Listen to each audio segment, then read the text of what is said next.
Hi, everyone. Thanks for joining me today for a presentation that will explore IP licensing for NFTs and the metaverse. My name is Gary Ma. I'm COO of Epic.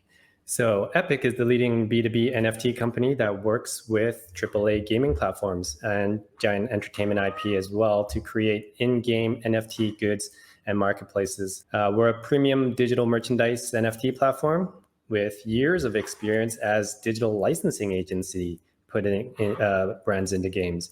Our current client roster includes some of the biggest games in the industry, such as Tencent, Garena, Warner Music, Universal, and more. It's great to be here at CGC. Over the course of the conference, you'll hear from some amazing speakers, actually, that will very likely blow your mind when it comes to topics such as metaverses and open NFTs and interoperable worlds, stuff out of science fiction. It's pretty amazing. There's even a few sessions I myself am extremely interested to join and learn from. In today's presentation, I'm going to discuss with you a crucial aspect of our digital futures, which is IP licensing, specifically how it relates to NFTs and the impacts it has in the metaverse. I'm going to bring it down into an execution level, though, so it's a little bit different as a presentation in order to be able to teach you an easy to follow and also give you an easy to follow licensing playbook in this presentation as well, which will help you get more brands and IP content for your marketplace or your games and your metaverse as well. So here's a quick peek at what we are going to cover today. Firstly, it's going to be the psychology behind the NFT hype. From an individual consumer level, what drives people to spend crazy money for a bunch of pixels on a screen? Secondly, the business of licensing. From a licensor perspective, at that, we'll look at IP and NFTs. We'll also look at IP and the metaverse as well. And then lastly, I'll give you the licensing playbook that I mentioned a little bit earlier. That will be a quick step-by-step guide to help any of you in the audience that is looking to take advantage of the opportunity and incorporate more IP licensing into your products or business strategy. Okay, so let's start with this. Justin Sun, Justin Sun's $500,000 rock. Here you may be thinking he's a wealthy guy, he's a crypto guy, so sure, it's not too unbelievable dropping that kind of money on a digital rock. But then you also have Steph Curry, and he's an NBA superstar, and he purchased a Bored Ape, and he's been flaunting it all over of Twitter and internet, etc. And the question really about all that is why? And that's because people will pay real money actually for virtual items for the same reason they pay real money for any consumer commodity, namely status, identity, membership, class, and performance. And I just want to say all that kind of sounds familiar, right? What does all this start to actually sound similar to? Well, it's the same reason in psychology that people buy name brand stuff, right? Brand affinity is the way we signal certain messages to the rest of the world. Are you a Ferrari guy or are you a Tesla guy? Are you an Apple person or are you a Samsung person? Whenever we're talking about name brand items, we're essentially talking about IP licensing, right? The term licensing actually means, and I'll explain it because I'm going to use that word a lot in this presentation today. The term licensing means the grant of rights to use another party's intellectual property on your products or services, usually in exchange for financial consideration, right? Something like a royalty, etc. So the question is how is that important to you? And let's pull this up quickly here. Well, when you make a piece of digital art, that is your IP. You own that creation. Now you can sell it and monetize it. This idea of IP ownership is the same whether we are talking about the creator economy, meaning something you or I made, or big brands like Disney and Marvel. They all originated from the same thing. Someone at some point in time created something, and through developing and then monetizing it, created a brand we recognize today. So you can see everything NFT is IP, and it's all licensing. Let's take a look at this. There's many, many ways to incorporate IP, and I can help you understand a bit more how the licensors view NFTs to give you a better understanding how to work with them. Also, it actually might even give you further ideas how, as well, what you might be able to do for your own products and services with this new content as well. So at Epic, we spend a lot of our time educating and hosting workshops to IP owners about NFTs and their digital strategy. We're the headline sponsors of some of the biggest licensing conferences around the world. I think in October coming up, there's one in New York, actually. It's the Brand and Innovation Summit. So if anyone is nearby, you can drop by as well. But essentially, for licensors, the important thing for them to understand is that NFTs are a completely new product category with very interesting features that make it extremely powerful. The first aspect of that is we can verify ownership, right? And the NFT and the wallet act like a bearer certificate. The second point is that NFTs are digital, which means it can represent anything, it can contain any reference, any kind of value, and it's completely portable. And this all means you get to do really cool things with your product and merchandising strategy, as well as your marketing and engagement with your customers. Essentially, to put it plainly, for IP owners, when you combine these elements, brand affinity with a new asset class and a new product category, you come up with something very powerful. This offers endless possibilities for you as well in how you incorporate IP and the values and utility contained within your NFTs. It's really up to you, up to your own creativity. Okay, well, NFT utility and value is something that will be discussed a lot because it's the next logical advancement beyond pure digital art. Digital art is great. It's beautiful to look at. You can admire it, but what can you do with it? How do you capture more value, more real value beyond the speculative art appreciation? Well, there's lots, right? Just today, you're going to hear about NFT utility in art and collectibles, music and fashion. There's NFT membership clubs that are also real world memberships, I imagine. There's utility inside games and GameFi. Yeah, I'm sure you get the idea, and we're only just starting to scratch the surface when it comes to NFTs and more utility. Up next, well, as the title of this presentation alludes to, the enormous opportunity in front of us is the metaverse. And for you Star Trek fans, I guess you could consider this the final frontier. NFTs are a driving force to the creation of a unifying open metaverse. It's digital stuff that is open, interoperable, transferable, and permanent. So in essence, NFTs become the unifying feature and force behind the interconnectivity of platforms, and thus, almost like the fabric of the metaverse itself. Now, so what that means, if you're building any type of open world or metaverse, licensing and utilizing IP can be extremely important for you. From a business strategy, as I mentioned earlier, it also might even be a necessity for you from a product standpoint in order to anchor the user's virtual experience to the real life that they are familiar with, right? It's kind of like, oh, I see a Starbucks in this VR world. I also see a Starbucks in the real world. My brain is connecting the dots here. The virtual world feels much more real to me. So NFTs have become the means by which we traverse between Web 2 and Web 3.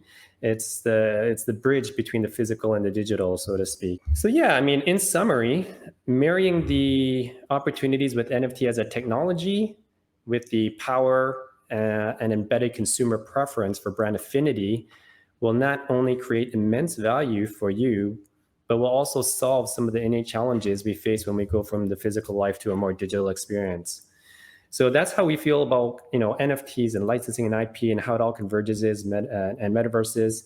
Now, as promised, let's dive into a quick playbook as well to help you on your journey to get more IP, which is what we do very well at Epic. So this is our thing. I created this 4-part licensing playbook as a step-by-step guide that will enable you to plan and execute your company's or product's licensing goals. In chapter 1, this is the field of play. Here we discuss what licensing is and how it uniquely operates. In chapter 2, we'll introduce who the players are. The first player to understand is your opponent, right? That would be the IP owner. Know what motivates them, and you'll be in a better position to negotiate your deals. And then you're also going to learn about someone we call the quarterback. and why that position is a very important role. Chapter 3 of this playbook, we'll talk about strategies. Also an extremely important chapter. Here we'll discuss whether or not you're even ready for IP and what you can do about it in different scenarios. And last but not least is the end game. Here we're going to stand at the finish line and start with asking the question, why? Why do you want to invest into licensed content? And there are many valid reasons, which we'll analyze one by one.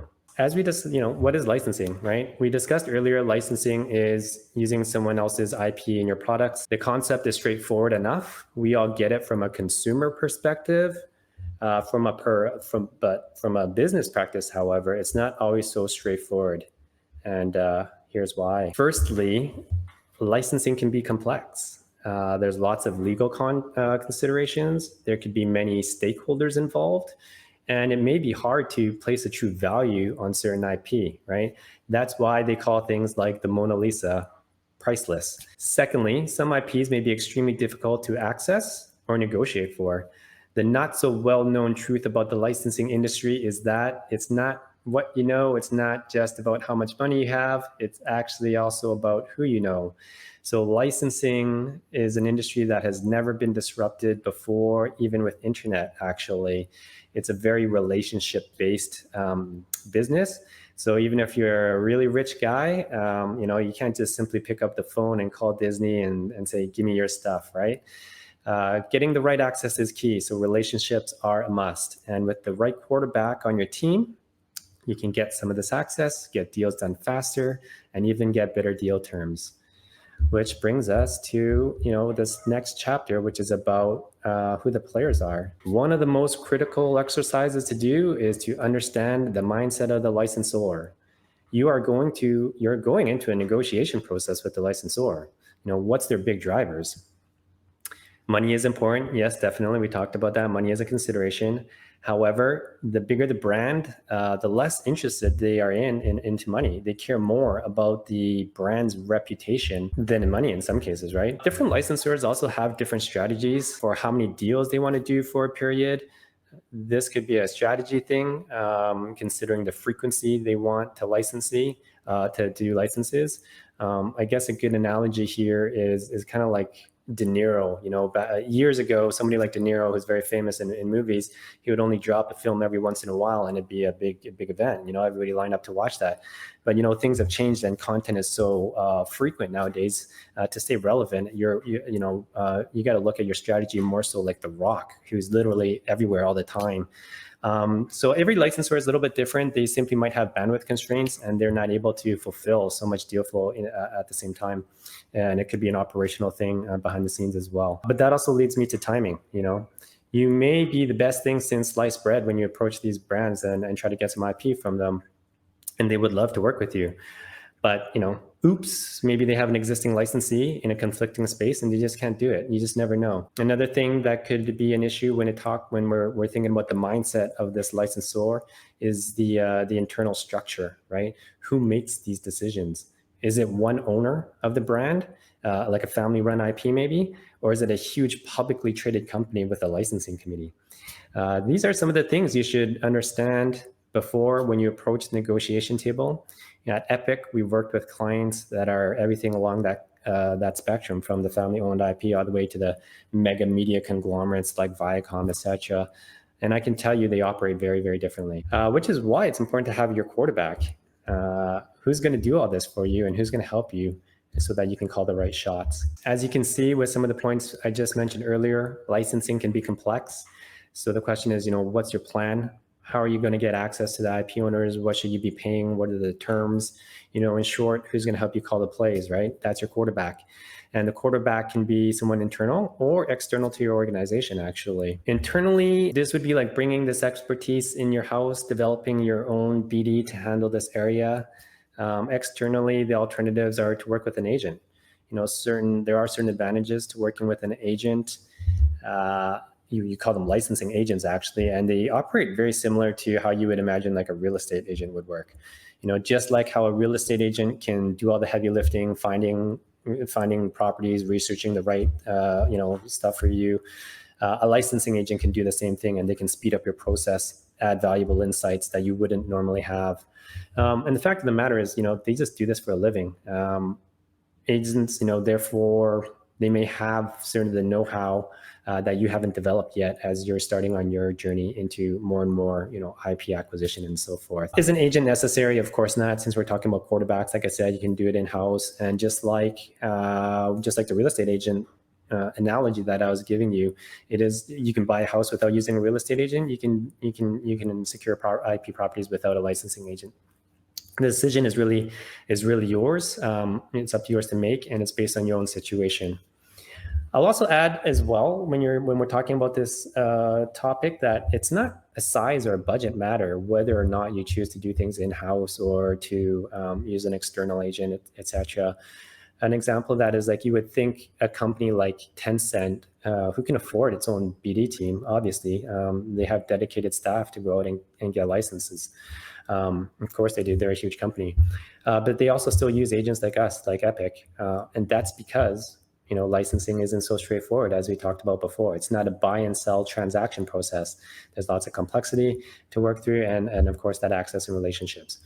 So long story short about the quarterback, about considering who is going to be your quarterback, there are solutions out there. You just have to find the right one that's for you.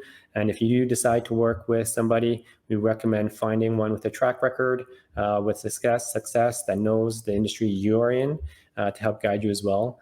And also that they can operate on a performance base, that they are not going to charge you an arm and a leg with retainers or guarantees, etc. All right, enough about the quarterback. Let's talk about some strategies. Yeah, in this next chapter, we're going to talk about strategies. And first and foremost is the reality check, right? Not everyone is ready to become a licensee and to attract the licensors you want to work with. Why is that? Well, I've said it before, it's not just about the money. Brands are looking for the right fit, the right reputation, the right timing, etc. So, if you're Fortnite and the brands are kicking down your door, great for you. But if you're not, that also doesn't mean all is lost. Here's a few things that you can do about it. Number one, get a track record. The more and more IP you work with, the more trustable you appear to licensors. So build your reputation. The second thing I could recommend as a strategy would be start gathering some data. Build compelling metrics for engagement and other KPI beyond just the money.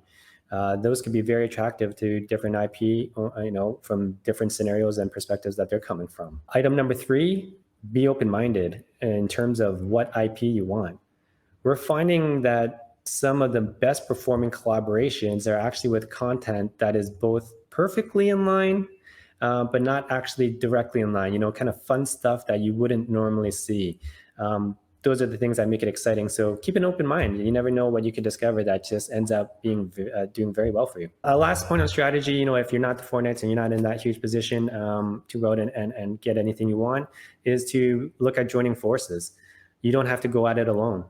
At Epic, I think Epic is the only company successfully putting IP into multiple games and placements at the same time under one campaign.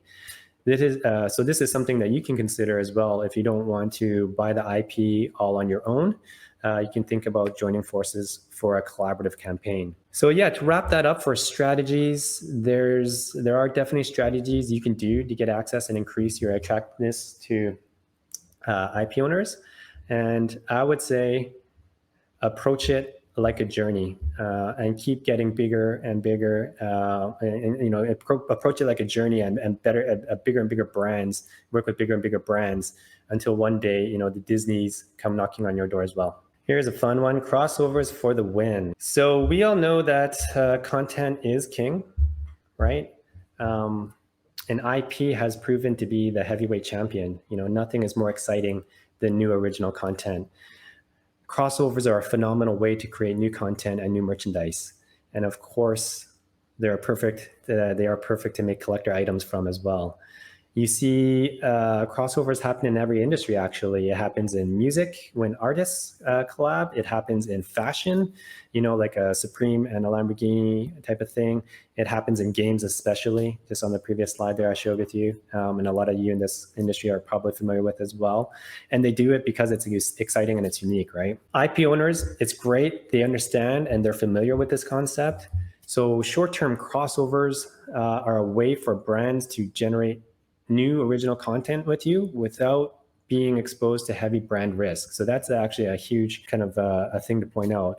Unlike traditional retail, which has really long manufacturing cycles and big commitments with their IP and brands, where licensors are tied to their licensees for years in some cases. In digital, you can get in and you get out. You have that kind of flexibility. And this is very attractive for brands, and you should use that to your advantage being a digital product. I will note, of course, when we're talking about short-term crossovers, it might be a bit difficult in heavy dev environments due to the development time and cost perspective, but the value remains the same nonetheless, right, in terms of like kind of the crossover strategy. That's it. We're reaching the finish line, right, the final stretch. The last chapter in our licensing playbook is simply the end game, right? To determine what is the right outcome you're attempting to achieve with your IP licensing program, you must start by asking why. The big question mark. Why do you want to do that? In our experience, working with hundreds of game companies and marketplaces, the reasons we hear most to work with IP is to increase user engagement. It's more marketing tools for you to play with, right? The second would be to increase user retention. Like we said, fresh content, keep the players coming back is all very, very valuable. And the third, the obvious one, is monetization. Name, brand, sell. I think we all know that. So new content means new opportunities, right? It's as plain and simple as that. Consumers love options and they're big fans of brands. Off the top of my head, another reason that to license IP in terms of another why that you may have is to simply boost your game's profile or your platform or your metaverse or whatever it is. And your company's profile, right? Working with big brands definitely adds perceived value to consumers and investors if that's your target audience. Yeah, there you have it. That's our licensing playbook. Chapter 1, we covered the field of play, which is knowing and understanding the field of play you're on. And in Chapter 2, we talked about the players, how to pick your team, and most importantly, your quarterback. Chapter 3, we went into some strategies, and Chapter 4, the end game. Start with the end in mind. All right, that's it. Well, I hope you enjoyed this presentation. Hope it was helpful and informative for you. Thank you for joining me today. And for those that are able to, please check out some of our cool stuff at epicprime.com. It's spelled EPIK prime.com. We got some cool jobs happening there as well with a lot of our game partners, etc. So I'm going to turn this over for some Q&A. Oh, here's a pretty interesting technical question, which is there a way to revoke the minting of an NFT in cases where the person or entity who minted an NFT does not own the intellectual property of the minted NFT? Great question by Mr. Jonathan. Yeah, I mean, it's on blockchain, right? It's immutable. That's a quick answer there. So the next question as part of that one would be basically what's the recourse, right? Becomes very challenging. That's why dealing with IP and licensing and NFTs is a brand new frontier, and it must be dealt with very considerably. And we have these kind of conversations with our brand clients and stuff as well. So unfortunately, the token is the NFT it's going to be on blockchain. What are the recourses for that once it gets out there? Business IP licensing still falls under the realm of contractual law. So, I mean, you would have the same recourse, or a company, Nike, Adidas, or Marvel, what have you, would have the same recourse they would for any, infringement of IP and lawsuits. They'll find you and pursue you maybe with some lawsuits, etc. But that's essentially it. But yeah, no, the NFT itself, it's out in the wild, right? Question number 2, are you planning to make more NFTs with Asphalt? The last one was awesome. Thank you, Yuval. Appreciate that. We were super excited to be working with Asphalt and Gameloft. For those of you less familiar, Gameloft is a AAA game publisher. Asphalt, the Asphalt franchise of games is like one of the biggest racing game on mobile, over 1 billion downloads across the franchise. And inside the actual game, we had an epic NFT challenge where people could race in this contest and climb up the leaderboard. And the leaderboard, the winners would all get this exclusive custom, NFT trophy and all this really cool stuff. So that was a great example of how we're kind of building more NFT adoption into mainstream games, mainstream audiences. So the question you're asking is, are we doing more with Asphalt?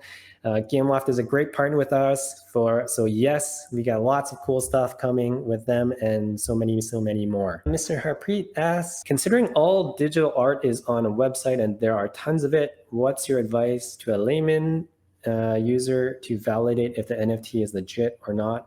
And are there specific standards? Thanks. Yeah, that is a great question. And this is a evolving industry. As you know, a lot of this provenance related, provenance means kind of tracking authenticity and ownership towards a piece of property and IP property, right? It's kind of like that history of ownership and like making sure something's authentic. And a lot is being used to address that. So is there something you can validate? Yes, and a lot of it is start happening on chain in the future and in different business practices. And I'm running out of time, so simple answer is it's emerging, and there's going to be more good stuff to answer you on that one coming up, Harpreet. All right, thanks everyone for your interest. There were some great questions. I'm super sorry I couldn't get to them all. I want to respect the speaker's time and stay on my allotted time. So once again, thanks for joining me. Visit us anytime at Epic Prime. We're on all of the socials, Epic Prime for Twitter, etc. You can reach out, find us on Telegram, and we'd be happy to speak with you and potentially work together and all this new cool stuff that's happening in NFTs and the metaverse and beyond. So enjoy the rest of the conference. We're really proud to be involved with this. So enjoy. Have a good time. Bye.